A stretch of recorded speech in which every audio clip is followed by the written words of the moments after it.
ازيكم حبايبي، عاملين ايه؟ وحشتوني، بقالي فترة ما نزلتش فيديوهات، كنت بس تعبانة شوية وقلت نرجع تاني كده مع بعض بفيديو يفتح النفس. ده كان اوردر انا عاملاه، بطة بلدي ما شاء الله. وكنت عاملة معاه رز خلطة بالمكسرات والكبد والقوانص، وجنبها سمان ما شاء الله. اللهم بارك، بألف هنا وشفا على اللي أكلهم وعجبهم الأكل جدا، وقالوا تسلم ايدك يا شيف. اتمنى كده نتفرج مع بعض على الفيديو، ويا ريت افيدكم باي معلومة جديدة. ده كان معانا برضو السمان، هنعمله مع بعض برضو. شوفوا بقى معايا البط والسمان، بالذات البط يا جماعة، والسمان برضو بيبقى فيه، احنا عارفين، زفارة برضو. لازم انا بيبقى عندي حتة برتقان كده، او ادعكها بيها هي والليمون عشان اشيل اي زفارة. ومعانا بصلة مفرومة، ومعانا التوابل بتاعتنا، ملح وفلفل وجوزة الطيب، وشوية صغيرين من القرفة، وبوكيه جرنيه عبارة عن طماطمية، بصلاية، فصين توم، حبهان، ورق لورا، كرفس، ما عندكيش كرفس حطي بقدونس، وقشرة من قشر البرتقان حتة صغيرة، لانك لو حطيتي كتير هيمرر معاكي الحاجة. حتة صغيرة من قشر البرتقان. بنحط سنة بسيطة خالص من اي مادة دهنية عندك، وبتبدأي تحطي البوكيه جرنيه اللي هو اتفقنا عليه ده، فصين التوم ده او فص واحد، ده برضو بيشيل معاكي الزفارة. اي زفارة في الحاجة، عمرك ابدا ابدا ما تشمي ريحة زفارة للطيور، خصوصا البط والسمين. انا البط لازم على بيات، يعني قبلها بليلة بالليل بدعكها قد نص برتقانة كده من جوه ومن بره، وبنزل العصير بتاعها جواها، وبدعك البصلة بالتوابل اللي احنا شفناها، واتبلها كويس جدا من جوه ومن بره، واسيبها قبل بليلة في التلاجة. ده بيفرق معانا كتير في الطعم.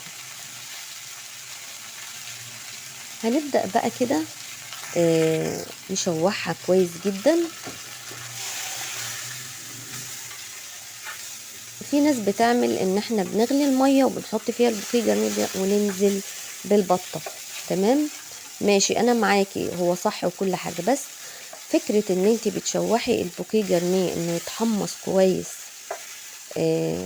يتحمص كويس مع المادة الدهنية، فاحنا عارفين الزيوت بتاعته بتطلع، فبيبقى اقوى من انك تنزلي على طول في المية المغلية، يعني بيدي تيست اعلى.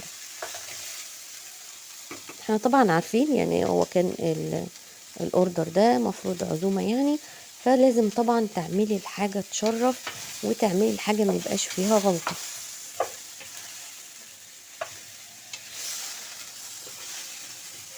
تبدأي كده تشوحي الحاجة كويس.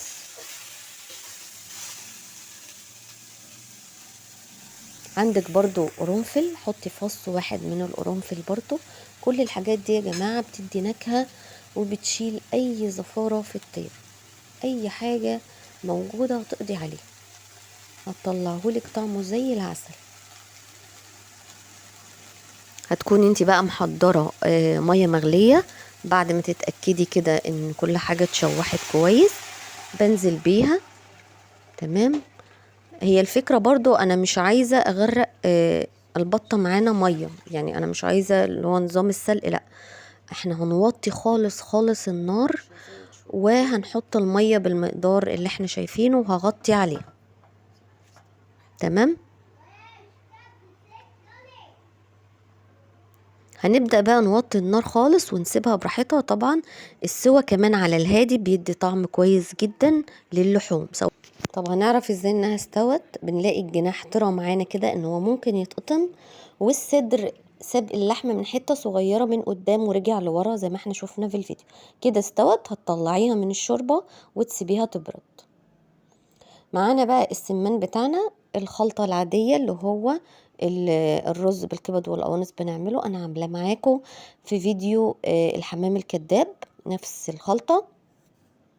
برضو بنتبل السمان، تبلته برضو بالمرتة كده، اللي هي البصلة بالتوابل، وبدأت احشيه بالراحة شوية لان السمان الجلد بتاعه خفيف جدا. هو السمان كمان يفضل انه هو يتعمل معاكي مشوي بدل محشي، بس محشي برضو كويس. ببدأ بقى كده ادخل من البطن وازحزح الرز لغاية الزور بالراحة خالص.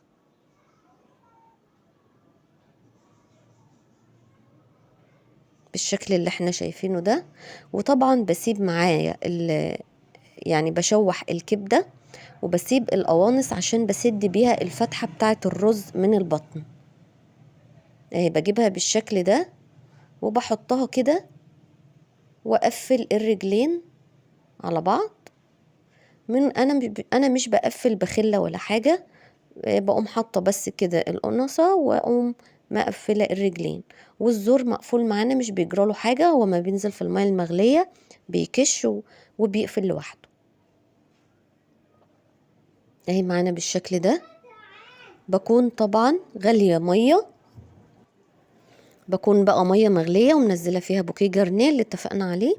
تبدأي تحطي السمان او حمام لو هتعملي من ظهرها زي ما انت شايفة كده، الصدر بتاعها يبقى لفوق، وتوطي النار. تمام. السمان مش بياخد معاكي وقت طويل في السوى، هو بيستوى اسرع كمان من الحمام. هنسيبه يتسلق، ولما يتسلق هنطلعه. دي معانا حتة قشطة، ما عندكيش قشطة يبقى شوية حليب، انا كنت هحط حليب بس ما كانش عندي طلعت قشطة. ودي معلقة من الصلصة وشوية ملح وشوية فلفل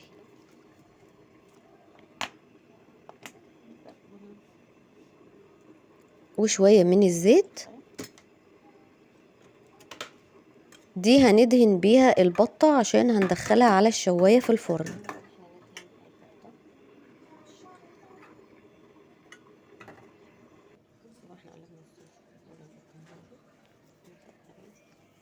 بنبدأ كده بقى تدهني البطة كويس جدا.